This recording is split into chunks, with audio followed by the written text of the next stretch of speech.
Okay, so next question is pretty tricky in my opinion. So this is one question that I get all the time.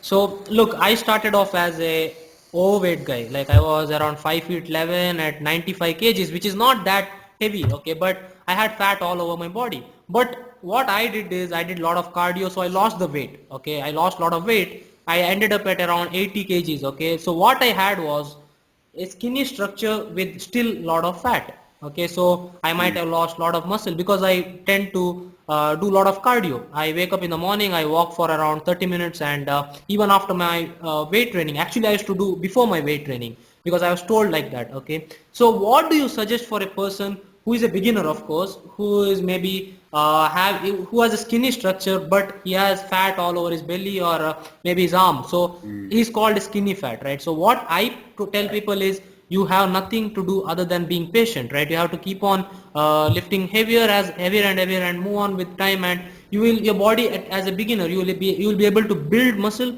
and maybe reduce a little bit of body fat as well. So that is what I suggest. I don't know what you would suggest, but if there is something that you would like to talk for skinny fat people, please do. And also I would like to know, how did you start off when you were a beginner? Yeah, that's a good question. I get that a lot too. Um, I think that you hit the nail on the head. You really have to think, I want to completely make over my body. Like, you want to do two things to your body. You want to get a lot leaner and put on a lot of muscle, and that just takes a lot of time. So what I actually suggest people do is I actually put them in a slight caloric deficit. So I'll put them in about a 5 to 10% deficit. And that will be enough to have them losing fat, but not so fast to the point that they can't also put on muscle at the same time. And so this is what we call body recomposition. You're adding muscle and losing fat at the same time. And the way that we ensure that they're building muscle is by really focusing on optimizing their training. So if you want to put on muscle while in a deficit, you need to ensure that you're progressing. So you can't just go with muscle confusion, go in there and hit chest on Monday, and then the next week you're hitting chest and arms, but it's like totally different exercises and reps and everything. You want to keep things consistent week to week. And so if you're doing flat dumbbell press week 1, you want to be doing flat dumbbell press week 2, same reps, but you want to add a little bit of weight, right? And you just want to progressively overload, right? Progressively add more weight or add a rep or something from week to week while keeping the main structure of your program the same.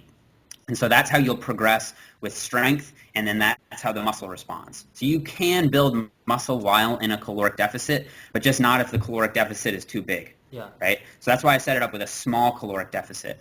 And what I mean by 5 to 10% deficit is just, say you can maintain your weight on 2,500 calories, you would put yourself in about a 10% deficit from there. So you would cut about 250 calories from there, and then those would be your calories.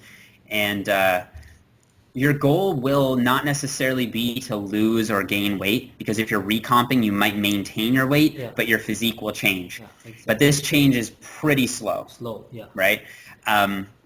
So that's what I typically would recommend.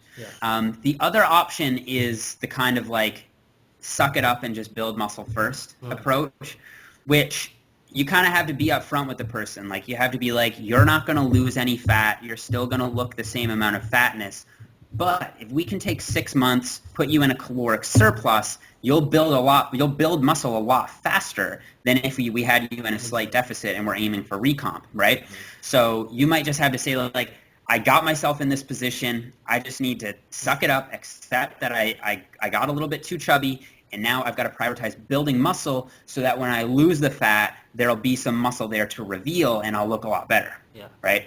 So that's the one approach. So that's the other approach, right? And so for that person, you want to put them in again, not a huge surplus, so they're actually adding more body fat, but just a slight surplus, 10 to 15% surplus, so that they can build muscle while maintaining their fat. Then once you've added, 10 pounds over the course of the year, which should mostly be lean if you're, only eating in a slight surplus, then it's time to do your cut, and then you can put yourself in a bigger deficit while maintaining your muscle. and you'll look a lot better. But the bottom line is it just takes time. You just have to be patient, not get frustrated with yourself, not look for day-to-day progress. Like when you're looking in the mirror, you're like, oh shit, I look the same as I did last week. It's like, well, yeah, I mean, like this really does take time. So you just have to be patient with yourself and just keep trusting the process. And eventually you will remodel your physique. Yeah. So how did you start when you started off? Like maybe are you very skinny? Were you like chubby or? I was pretty skinny. I was an athlete in high school. I played volleyball and basketball. And so I had like a skinnier athletic build. Okay. I think in high school I was like 135 to 140 pounds as a short, leanish guy. And so I have what we would call like the stereotypical or the classical mesomorph body type. So like naturally I'm kind of muscular. I'm a little bit blocky. So I do have good genetics for bodybuilding. So that's why like when I started, I got results pretty quickly. So I'm lucky in that sense. Yeah. So now as you talked about genetics, right? Now this question will be, and your answer will cater to people who are into competing. Not many people who are my subscribers would like to compete, but still I know that there are a minor amount of population that would like to compete, right? Like me, maybe I am not one of those. See, because in India it's different. We don't have any natural association. So if I want to compete, or accept muscle mania, which is a quote unquote natural show. So if I had to compete, I will have to fly over to maybe Australia or USA or UK or maybe even Canada. I'm not sure, but what is the role of genetics? Now I look at myself and look at you. Now when you look at your picture, which I'll display on the screen, you can see that even though it took 10 years, you can see the muscle insertions in your body are pretty good when it comes to bodybuilding, right? So your physique, a person, maybe a beginner can look at you and tell, oh yes, I want to look like him in over the next 10 years, right? So you have that insertions. Now when I look at myself, I don't have the best genetics, even when it comes to metabolism, I believe. Okay, my metabolism is not the fastest. Okay, you know that. By the way, guys, Jeff is doing my diet this time, so I forgot to tell you that. So he's doing my diet. Yeah. So I'll leave his email if any of you guys want to contact him for coaching. I'll leave a link below. So that is the thing. So the diet that I am following, maybe he's cutting on around 2,500 calories, I guess. I'm not sure. But though he's weighing less than me and he has more muscle mass and less body fat than me. So my metabolism and my genetics are not the best when it comes to bodybuilding, but even I can compete. But what do you think is the role of genetics in bodybuilding if you want to be at that elite level as you are, or if you want to be a pro natural bodybuilder? Yeah, this is something I've thought about a lot. I actually think they're pretty big. A lot of people will be like, nah, it's not genetics, bro. Like, I just work really, really hard. Like, I work harder than everyone else. But that's kind of this quote, like, quote, man. 1 second, Jeff. Hard work beats talent when talent doesn't work hard. There is a quote. Like, yeah. That's right. But if Phil Heath comes in, and that's I wouldn't say that that's 100% true. Like, there are times when if you have the gift, like if you're 7'4" and any bit athletic at all, you're probably going to play basketball, right? Like even if you don't have the best work ethic ever, or like you don't have the best ball handling skills, you're probably going to be a pretty good basketball player, right? And it's similar with bodybuilding. Like there are guys who train for 1 year, follow like a pretty garbage diet, and they end up looking a lot better than some guys who've been training for 10 years following a really good training protocol and a really good diet. And I think that just speaks to the fact that it's really not smart to compare yourself to others in this sport. Like you really have to be on your own journey and compare yourself to where you were 5 years ago, not where someone else is right now. Because genetics is something that you can't control your own of, and you also can't control other people's. So things that are outside of your sphere of control, you just shouldn't really worry about. And so you just need to work on maximizing your potential. And that's about it. With that said, I think that it's also wrong to say, well, I was born skinny fat, or I've always been skinny fat. I wasn't born skinny fat. I've always been skinny fat. My parents are skinny fat. It's like, I don't stand a chance at this. I've seen some really, really impressive transformations from guys who've either been really overweight or really skinny, and they've gone on to be really successful pro natural bodybuilders. So you absolutely can transform your physique and change the amount of muscularity that you have and reduce the amount of body fat that you have. But one thing that you can't really change is how your skeleton is, basically, how the right? shape So of how your muscles are. the shape of the muscle, you can to some extent change the shape of the muscle by making it bigger. Yeah. So like, for example, if you just make your bicep bigger, the growth of the bicep isn't necessarily uniform, kind of thing. So like, just by making it bigger, it does sort of change the shape of it. But you can't, like, I don't know if anyone follows pro bodybuilders, but like, let's just take Phil Heath, right? Like very round muscle bellies, like very aesthetically pleasing look. And then take Branch Warren, right? Like much more compact, kind of like looks a little bit like blotched together, but like freaky type look. Those are two different physiques because of their genetics. It's just because of the way that their muscles insert. And so that's something that you can't really change. Like if you don't naturally have wide shoulders, then they're probably poses that aren't going to look good for you. So like the most muscular, right? And so as a competitive bodybuilder, there are ways to change your posing so as to lessen the I guess negative sides of your skeleton, if that makes sense. So that's why I do encourage bodybuilders who maybe don't have the most like optimal shape or muscle belly insertion type thing to really hone in on their posing and be like, how can you present your body in a way that makes it look good on stage, even though you don't have like the roundest, most aesthetic muscle bellies in the world. So, and also people fall, that is the thing, you shouldn't compare yourself with others, right? That can actually demotivate you. Now, for example, I used to follow a pretty famous guy who is an Indian. He trains many actors over in India, okay? You must know Chris Gethin, right? So he was like my idol, okay? So I used to follow his 12-week trainer and stuff. And what I thought is, maybe I can look half as good as him over the next 12 weeks, okay? So that didn't happen, right? So it can actually demotivate you as well. So you should be following people for the information they give and not for the physique that they have built over the years. Of course, their physique can motivate you maybe for a couple of days, but at the end of the day, you have to look at yourself in the mirror, and that is all you can do. So even though genetics is not the best part, one thing that can help is time. Now, for example, if I train maybe for the next 15 years, like in a smart way, consistently, maybe I can look pretty good for what I have, right? So training for a long period of time is also very important in my opinion when it comes to training naturally. Now, supplements. If I put the timing of the video as supplements, maybe how long has it been? If it's been 51 minutes, this is the first thing people will watch, okay? Because people are so interested about supplements here that they will send you so many messages about supplements. Now, first I'll ask you about your beginner stages. Like, were you fooled by all this marketing gimmicks that this supplement will help you and this supplement? It surely did on me. So I would like to ask you that.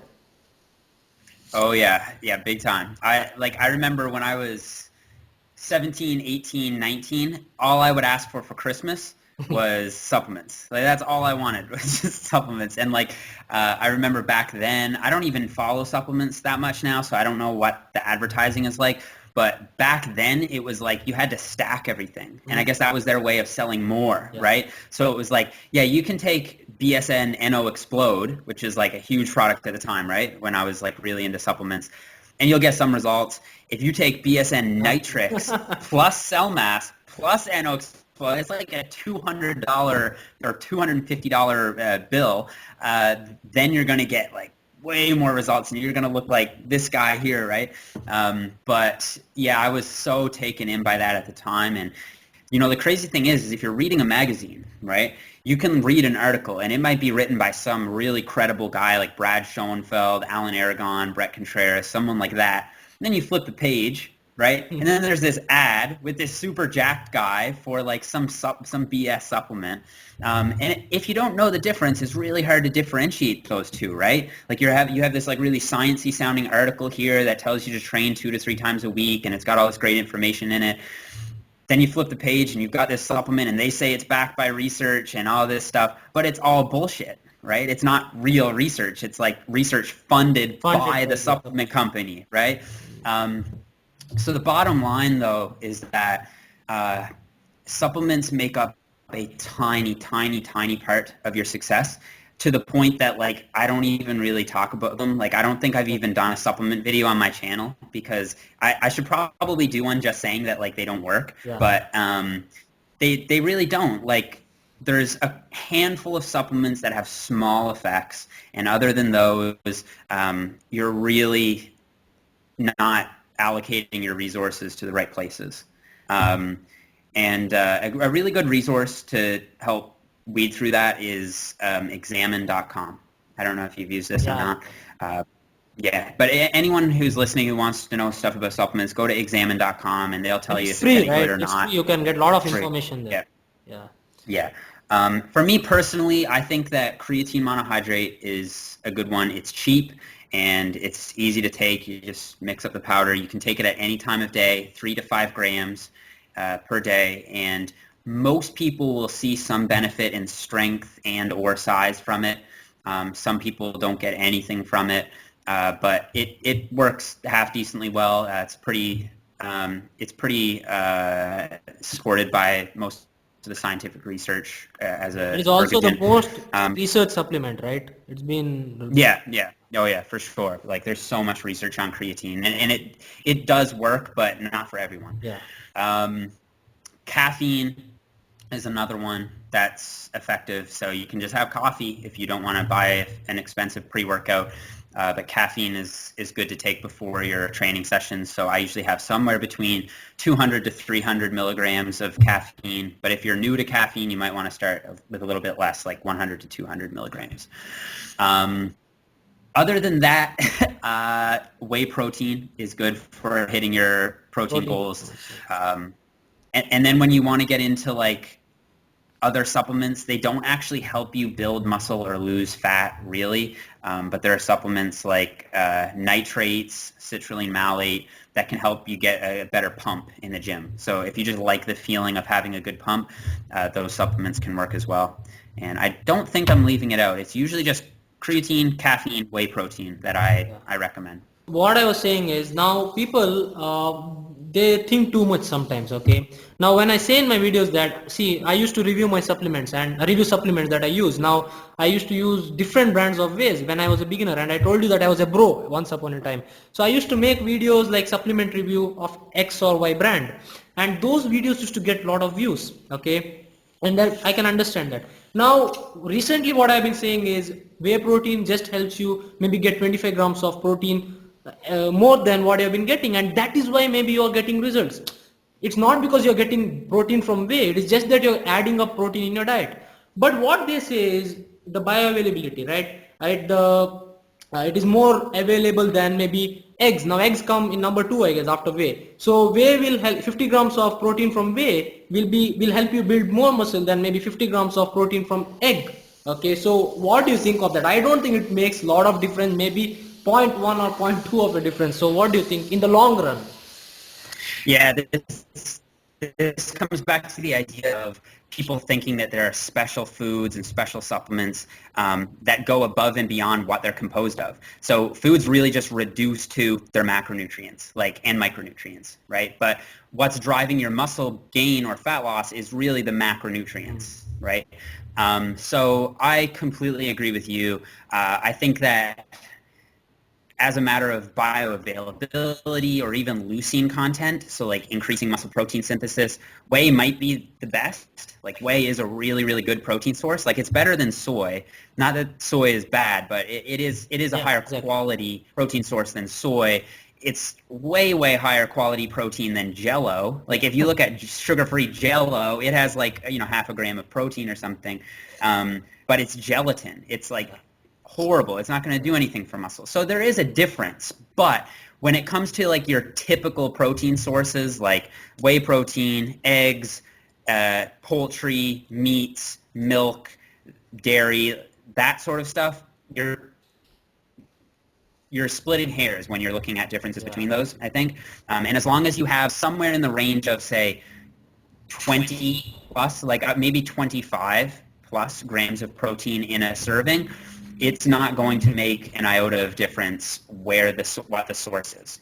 Yeah. Now, Yeah, and I was going yes, to say, like, this is another thing that I would call majoring in the minors. So you have people who make a big deal out of stuff that really doesn't matter very much at all, if at all. And so, and then with that said, the last thing I would say is that I do actually think it is a good idea, though, to have a variety of food sources and protein sources, just because a more varied diet tends to be a healthier diet, because you're more likely to get all of the different micronutrients in, so all the different vitamins and minerals. So I wouldn't, like, just because whey protein might be slightly better as a matter of optimizing muscle protein synthesis per gram, I wouldn't just eat whey protein. Like, it's always a better idea to kind of change up your sources of food. so what was it? What were we talking about? About the protein, right? Yeah. So yeah, that pretty much sums it up about the protein and stuff. So now one more supplement that people have a lot of doubts is regarding BCAAs, okay, branch chain amino acids. So what do you think about its importance? Now there are studies that is like, there are two kinds of studies. There are some studies they say maybe on an empty stomach it helps, and if you're training empty stomach it helps. Now what do you think about BCAAs? I don't think you are using any kind of BCAAs, but what do you think about BCAAs? Yeah, I only use them if I get them for free. So sometimes people will send me supplements, that sort of thing. So if I'm sent them, I will use them because they don't hurt. But they really don't help unless your protein intake is insufficient. So if you're eating, let's just say ballpark 1 gram of protein per pound of body weight, then you're not going to benefit from BCAAs. So you're really wasting your money. If you're someone who either is, like, say, a vegan or vegetarian, and so you don't get a lot of leucine in your diet, then supplementing with BCAAs to get your leucine up a little bit might be smart, like to have a little bit of BCAA with each meal or first thing in the morning, whenever. That could be helpful. And as for fasted in the morning, I think people make a bit of a big deal about that. Like, as long as your total daily protein is high enough, then even taking BCAAs in the morning isn't necessary. So say you just like to wake up and go get your training done right away. You don't need to have BCAAs. But what the BCAAs might do is give you a little bit of an energy boost. So they have been shown to increase performance when people are fasted, because they are a source of energy for the body, right? And they also don't come at a high caloric cost. So a lot of people think that BCAAs have no calories because it's not reported on the bottle, but they do have calories just like protein does. So if you're taking 7 grams of BCAAs, that's the same calorie-wise as taking 7 grams of protein. So it's like 35 calories, right? That's really it for BCAAs. They're just not necessary if you're eating enough protein.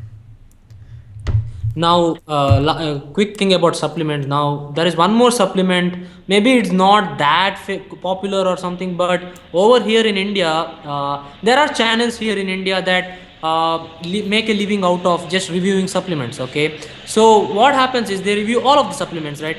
But the information they give is not based on the evidence-based stuff. What they do is they read stuff. Okay, now that the theories are different from the real life application, right? So in theory glutamine is meant to be a what it keeps you it helps you prevent catabolism and helps you in recovery and stuff. Now we all know that whey, if you take 25 grams of whey, you get a lot of glutamine from that as well.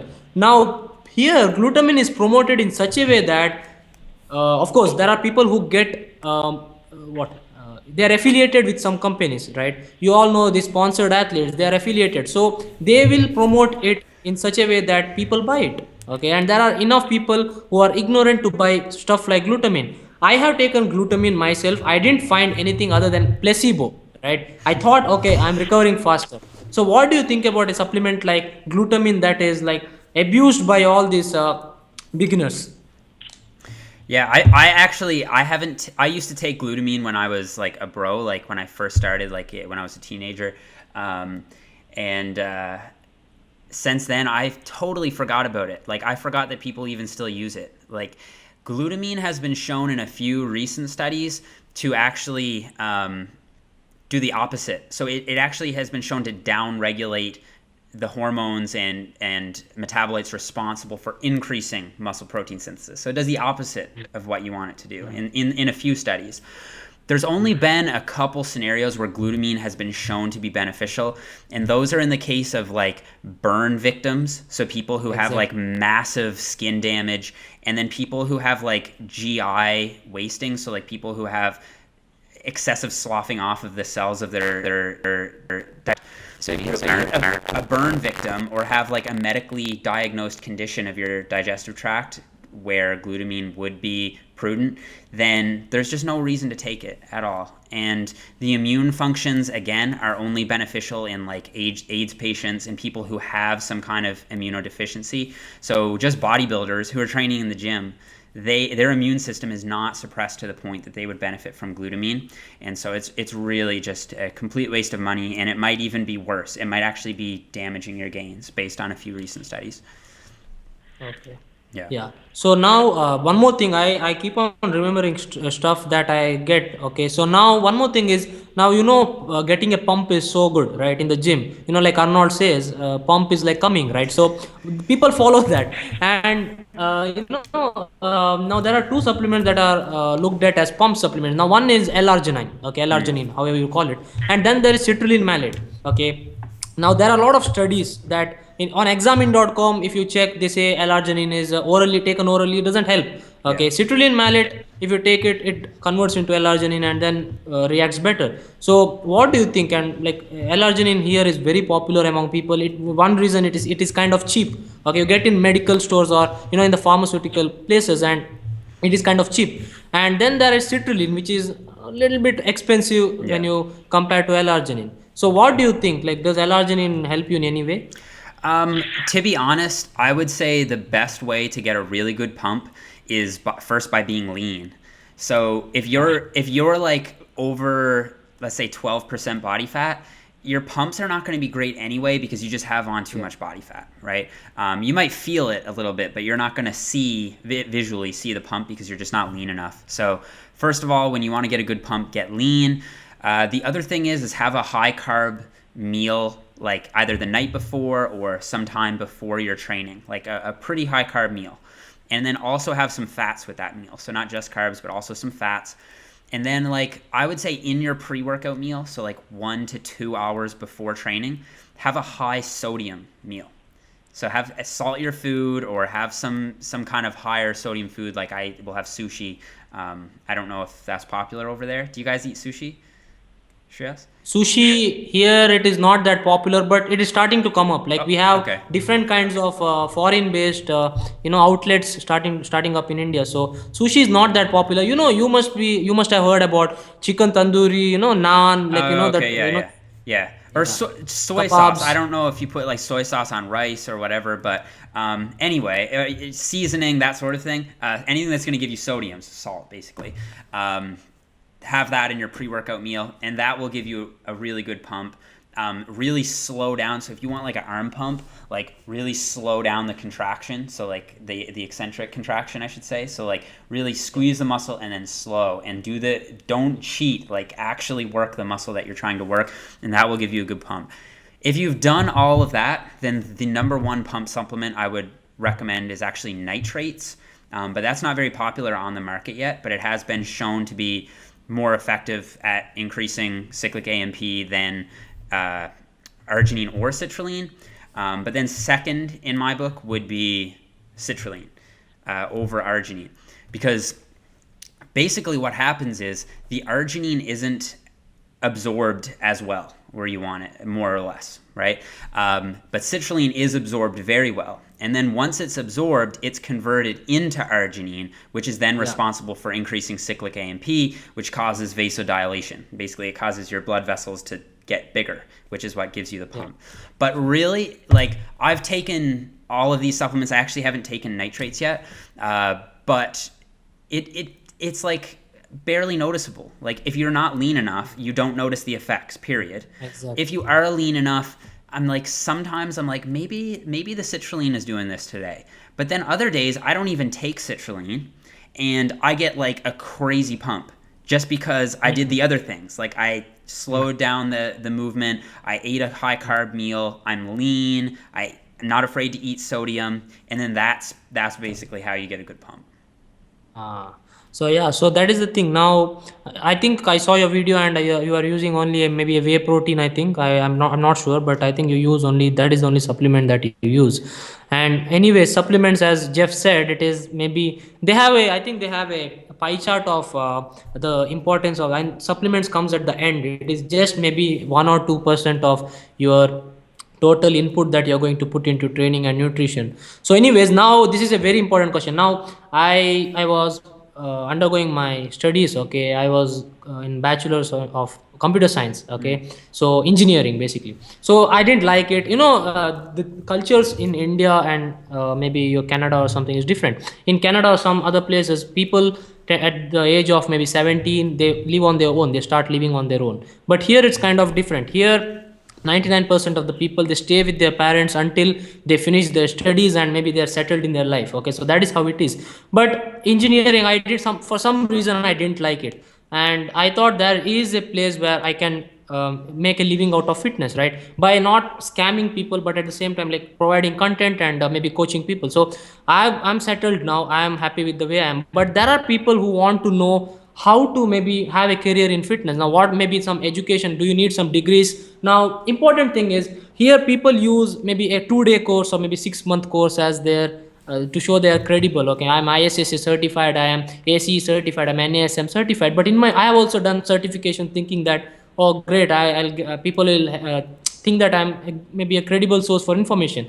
But what I found out about this maybe 8-month courses are that if anybody can do that, right? So what do you think that it is necessary for a person to have any kind of maybe degrees or maybe something to maybe for to be in this field in the long run, maybe for maybe next 20 years? So even it applies for me as well. I don't have any education when it comes to exercise science or maybe kinesiology. Whatever I learned is from my own self study. Okay, so do you think it is necessary for you to have some kind of educational background in this to excel in this field?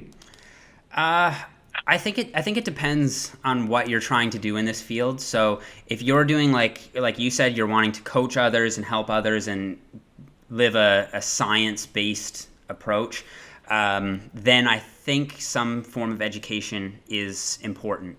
But what education is really important for is being able to show people that you know what you're talking about, right? And actually know what you're talking about. So a lot of that is actually able to be attained, I think, on a self-taught basis if you're savvy enough to do it. So if you know the right places to go, you can learn a good deal about strength and conditioning and nutrition, training, bodybuilding online. And there's so many good resources of good information out there that you can do it. And the reason I say that is just because it can be really expensive when you start piling on degrees and all these certifications. And so I think that the most important thing is just being a good thinker, like being critical, like not reading a supplement ad in a magazine and thinking that, okay, now this is what I got to recommend to all my clients. You really need to look for and seek out the good information. With that said, I think that to excel long term and on a high level, some form of credibility is going to be important. So my degree in biochemistry allows me to interpret research and interpret studies, read studies on my own, and even read studies that other people write about critically. So, for example, if I'm reading an article written by Brad Schoenfeld, who's a very credible source, I won't just read the article. I'll also go and make sure I can dig up the actual paper, read the entire paper, and then draw my own conclusions from it. Because sometimes the conclusions that even the researchers draw might not be the right conclusion. So you have to think extra critically if you're putting yourself in a position of being a science communicator, I think. But at the same time, not everyone has a huge passion for science or is even good at science. Some people are really good at writing, or they just have a phenomenal physique. And so there are other ways to be successful in fitness. Just take as one example, do you know who Christian Guzman is? He's like a very popular YouTuber. Yeah. So if anyone is successful in fitness, it depends on how you define success, but he's quite successful insofar as he's made a really good career out of it. He has influenced a lot of people, and I think the general message he preaches is very good. I wouldn't consider him to be a science communicator, though. You know what I mean? But it sounds like he generally kind of knows what he's talking about, and he's preaching the right message. So as long as you have, and I'm not aware of him having any degrees or certifications or anything like that. I think he's just a guy. I just have a certification which I did it from ISSA, which in my opinion doesn't mean shit. Right. Okay, so that is, anybody anybody can do that. Right. So I think that, if you can get something like that, then great. But the most important thing is just being able to show that you know what you're talking about, right? And if you can do that, then I think you can exceed in fitness. And if you want to make it online, then that's a whole other can of worms that we can get into if you want. But a lot of it is just getting your message out there and being consistent with it, and offering value to people. So doing things like you're doing now with me.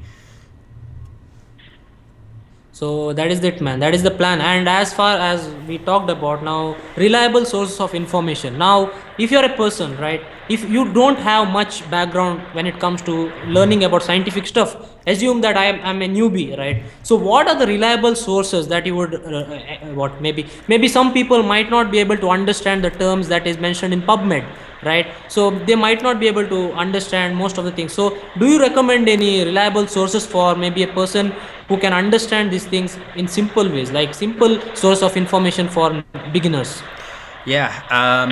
My number one, I think, is Lyle McDonald. So it's just bodyrecomposition.com. And Lyle is really good at explaining scientific topics in layman's terms. So it's like pretty easy to understand. He's like kind of a fun writer. His articles are good to read. So I recommend Lyle's stuff. Precision Nutrition is another one that's actually pretty good. Like sometimes they go a little bit off the rails in my opinion, but their stuff is pretty basic. They do a lot of infographics, so it's like pretty pictures. It's like easy. If you're someone who's new, they're pretty good. Then if you want to get more into like science, like if you're like, okay, I think I've got the basics, I want to like nerd out a little bit, Alan Aragon's research review is really good. And Greg Nuckols is good for powerlifters and strength guys, so it's strengththeory.com.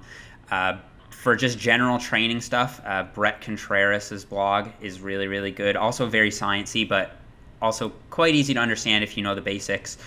And then other than that, there's my YouTube channel and my podcast. I think that I do my best to blend both of it together and kind of include my journey with a bit of science here and there and get the information out there. Exactly. And Lane Norton is another guy. Lane actually coached me for my nationals way back. And Lane does a good job. Lane's message is like very loud and clear, and he preaches generally the good stuff. And then YouTubers that I do follow Sebastian. I think he puts out good information. It's very, like you said, it's quite technical, but if you've got the basics, you can learn quite a bit from him. And I follow, who else do I follow on YouTube? Actually, I don't use YouTube for a lot of informative stuff. I think my stuff is pretty good as far as informative stuff goes, and I have a podcast too. I liked your channel for the main reason that you not only put out just like science and stuff, you also put out blogging and stuff. So people don't get bored of the same thing, talking about all these studies and stuff. So you need to have a mix of both, maybe have fun stuff and also science-based stuff. And of course you show your weight training as well, but also you show your maybe walk in the park and all these things. So it is it's fun. Like you should, at the end of the day, fitness should be like fun based. You shouldn't go too much into just all deep stuff and this. So for to have people attracted to your channel, once in a while you should make fun stuff as well. So that is why I liked your channel. I found your channel, I think, from Brad Schoenfield, I guess. I think he shared one of your videos, I think. I'm not sure, I don't remember. But that is how I found your video. So I think there you spoke about I think bro split and how can you scientific bro split. Right. I'm not sure. Okay. Yeah, cool. Someone shared your video. I'm not sure who is it, but who it is, but I remember that. That is the first video of yours I watched, I guess. So, right. Yeah.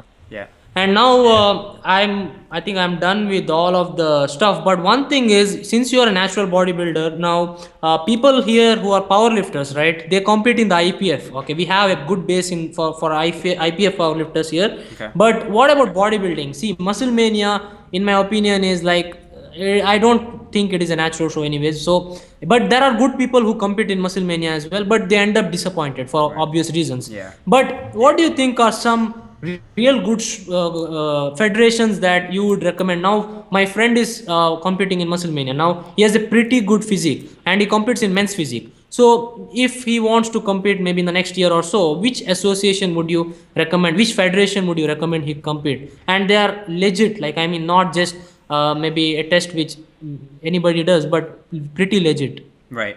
Well, I'll just put it this way. Like, I grew up on an island in Canada, like way off on the East Coast, so it was very far removed. And we only had one show, and it was not drug tested. And that was the show that I grew up competing in.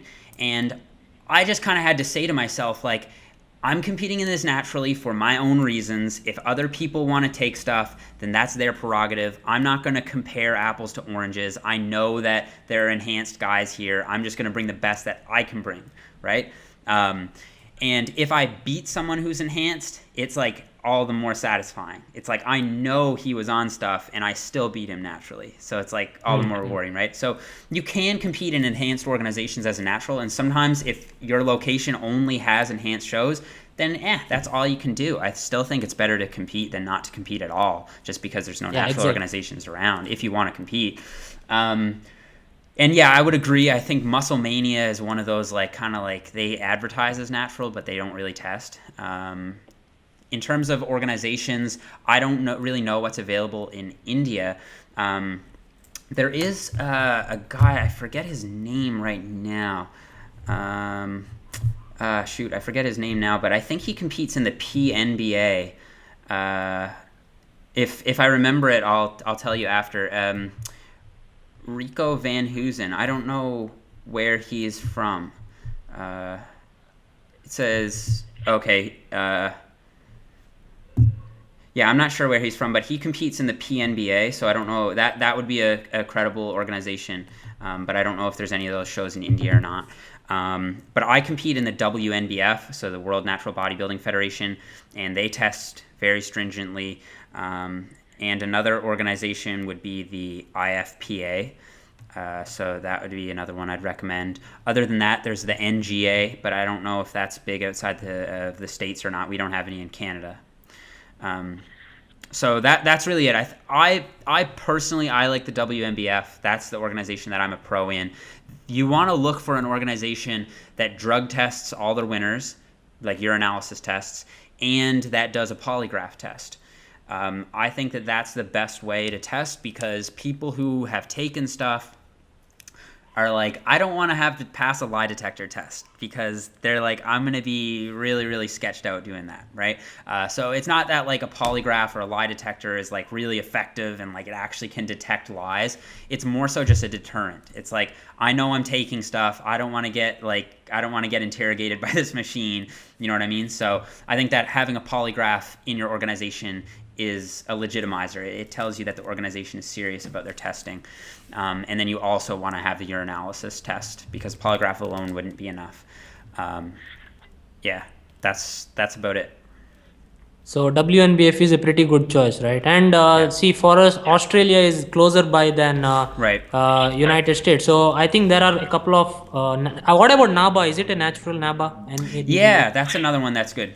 Yep. That one's good. So that shows are held in Australia every year. Yep. So I think people can think about it, because there are people with pretty good genetics over here, okay? Yeah. And they have very good physiques as well. My friend has a pretty good physique. Yep. But the thing is, he doesn't know where to compete, what to do, the next steps and all these things. So it is quite sad. And in India, there is a show called Mr. India, okay?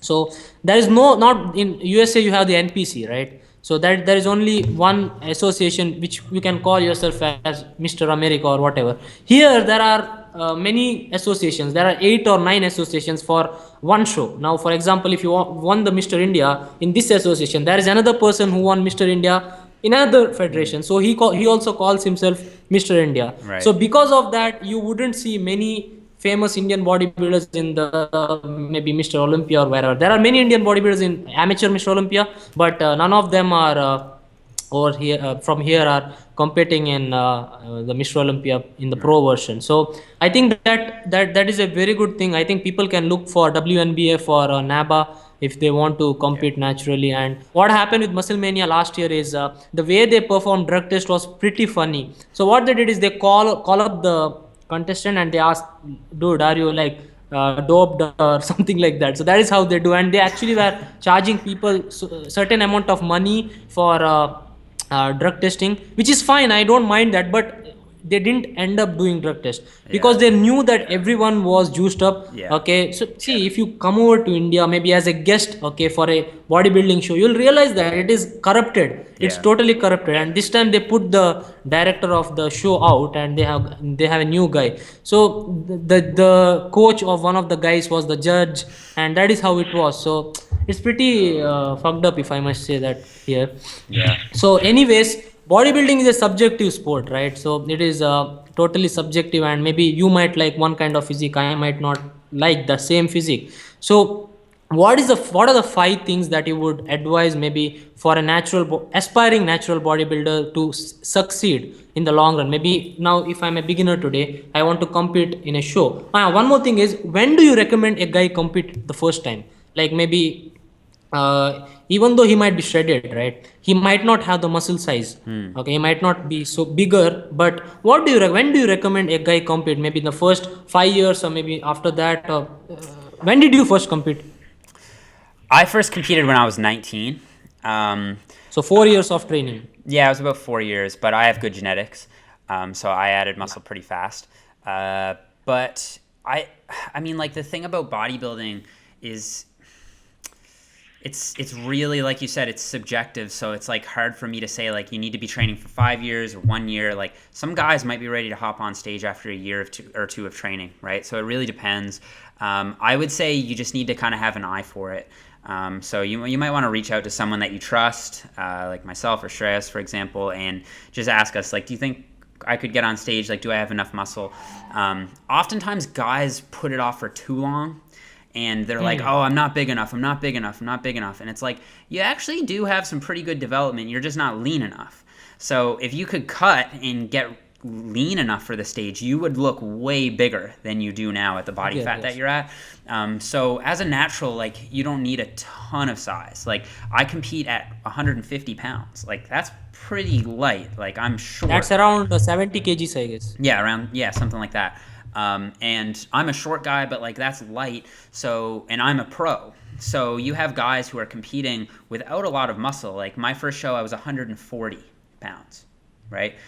So as long as you're lean, you'll look a lot bigger on stage. So if guys are into bodybuilding, you're passionate about bodybuilding, you want to compete, then I often say to, like, just go for it. Like, just get on stage. If you've been training for a couple of years, you have some decent muscle bellies, get lean, see what you look like, get some stage experience, then have an off season, and now you're motivated to improve. Whereas if you're just like, yeah, I'll get on stage when I'm big enough, like, I'll just wait until I've got some more size, you could go away your entire training career and never compete, even though you want to.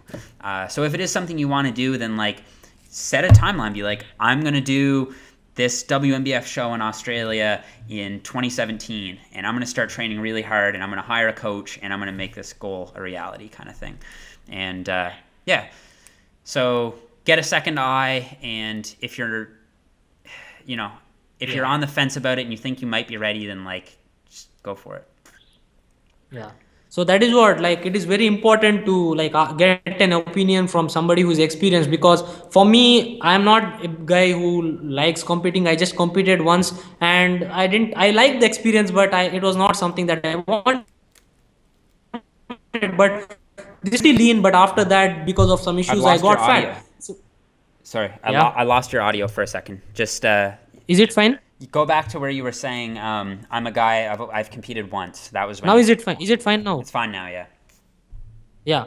So it is important to get a second opinion, especially when you're going to compete, because I was pretty skeptical about my physique. So last time when I competed, I was around 150 pounds. I'm 5'11. I was 5'11 that time. I don't know how my height increased. I'm 6'1 now. So over the past 2 years, I'm 21 and a half now. I'll be 22 in Okay. August. So my height increased. So I was pretty skeptical, and I could prep myself, okay. But just to have that, to stay accountable, right? I wanted someone, and I looked up for a lot of coaches, and either they were too expensive, or some of them, I'm pretty sure that they were going to put me on low carb diet, okay. Mm. So I looked at Jeff, and I thought maybe he is the one who can help me, and that is why I approached him. The first question that I asked was, do I have enough muscle mass, okay. And it was pretty evident that I have pretty enough muscle mass, but I was little bit on the heavier side. I shouldn't have put so much of fat. So he's absolutely right that when you are leaner, you tend to look bigger, right? That illusion, you have an illusion of looking bigger. So anybody who wants to compete, I think it shouldn't be too late. You shouldn't regret it later that I could have competed maybe 3 years back. Yeah. So at least compete once for the experience, because the second time when you compete, you'll be knowing how the judges are going to be, how the people are going to be. So you'll get an experience, and you'll be for sure better the second time than you are the first when it comes to your mental situation. So that is pretty much it, man. So I want to ask a couple of questions again, which is pretty simple. Now if there is, now there are college going students who are on a budget, right? So what are the foods, now we can term it as superfoods, right, for people who are on a budget? So now here in India, and people, most of them who follow my channel and maybe your channel as well, they are on the maybe younger guys, like they are in their 18s, 19s, teenage, or maybe in their younger 20s. So there must be some food that you would recommend them on a budget. What advice would you give, especially while bulking? If they're cutting, anyways they're going to eat less, but if they're bulking, right, what would you recommend for these people who are finding it difficult to put on weight on a budget? So what are the food that you recommend them? You just need to find calories. So, I mean, you don't want to let your nutrition go to crap. So, like, I try to recommend people have at least 2 servings of fruit and 2 servings of veggies a day. So try to get those in. And then the rest of it, you just need to find calorie-dense foods.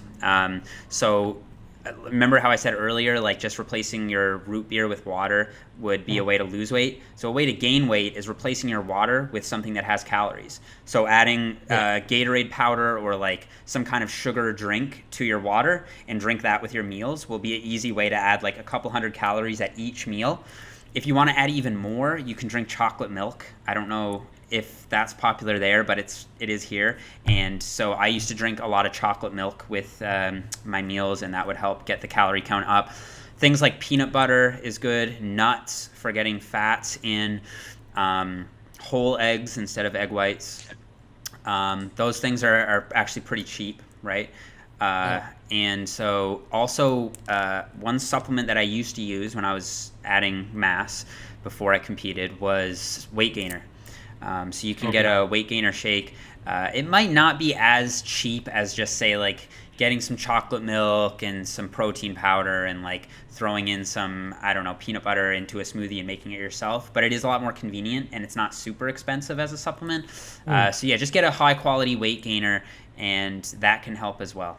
Those are really my tips, but then don't go crazy with it. Like don't start like sitting down like watching TV and just eating out of the peanut butter jar. Like keep a control on your weight gain because you can add a ton of fat really quickly if you're not careful. Yeah, so that is one thing. And now, a quick question for our beginners. Now, if there are 5 exercises that you would recommend all the beginners do, what would it be? Oh, that's a good question. I might have to think about that one. Okay, so a bodybuilder, not a powerlifter. Okay, I think that the No, squat not generally speaking. A person who just wants to build muscle build and muscle. want to look good. I think you should learn how to do the squat. I think that the squat is probably the best for overall lower body development, and it also hits the lower back really well. And then you're gonna want to do a Romanian deadlift for the hamstrings. So squat, Romanian deadlift for the lower body. I would say dumbbell press, flat dumbbell press for the chest. I would say a wide grip pull up for the lats, Okay. a row, so a barbell row or a dumbbell row, it doesn't really matter.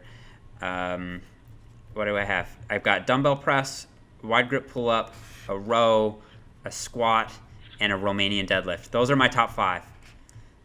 Yeah, I think those are my top 5. So though, and maybe a couple of isolation exercises here and there would be enough for it actually makes up a beginner program, right? Yeah. So if you do these 5 exercises maybe 3 times a week, it would be pretty good enough Yeah. for you to get a decent physique over the first 6 months, because these people don't have enough time. Indians are not like westernized people. Here, people go for a 9 to 5 job. Most of the people, I must say. Yeah. So they don't find in enough time to hit the gym. The maximum they might have is 1 hour. So such kind of routines might actually help them. Maybe a full body, maybe upper body, lower body split, and all these things. Yeah.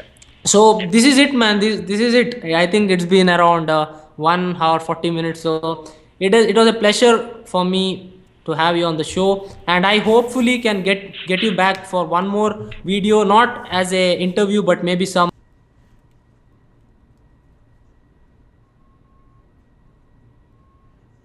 Yeah.